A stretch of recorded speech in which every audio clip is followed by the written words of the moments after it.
C'est la fin d'une semaine marquée par Stanislas Wawrinka, triomphe planétaire qui ne pouvait évidemment échapper au cinéaste Jacob Berger. Il en fait sa chronique du vendredi.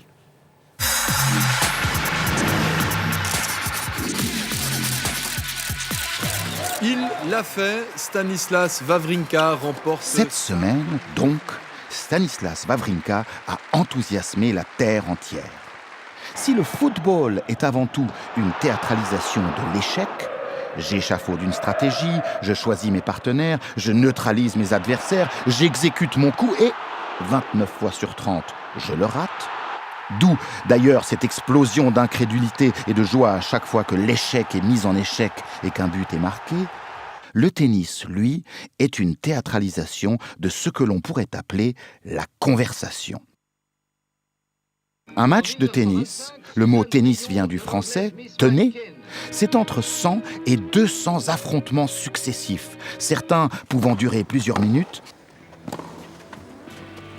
d'autres ne durant que le temps d'un ace foudroyant, mais comme autant de duels dont chacun se termine immanquablement par la victoire de l'un et la défaite de l'autre.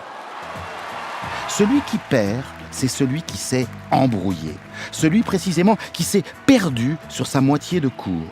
Car gagner au tennis, c'est avant tout perdre l'autre. Quand il ne sait plus où il doit aller, quand il se demande s'il doit être devant, derrière, à droite ou à gauche, l'adversaire est battu. Ou pire encore, quand il commet une faute directe, c'est-à-dire littéralement qu'il bafouille, qu'il bredouille, qu'il s'embrouille tout seul. C'est pourquoi tous les grands joueurs de tennis, les champions inégalables, sont des animaux à sang-froid, que rien ne saurait égarer. Lisses, impénétrables, inébranlables, ils se distinguent au premier coup d'œil des émotifs, des brouillons et des inquiets, comme McEnroe, Noah, Lecomte, Rosset et autres Murray. Reste à savoir qui est Stan.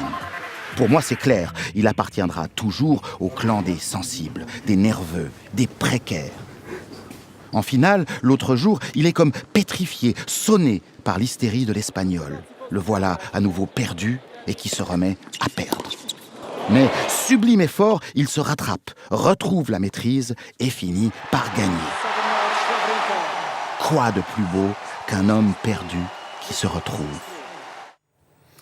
Je vous rappelle cette information, ces nouvelles révélations de 20 minutes sur le centre de détention de la Pâquerette.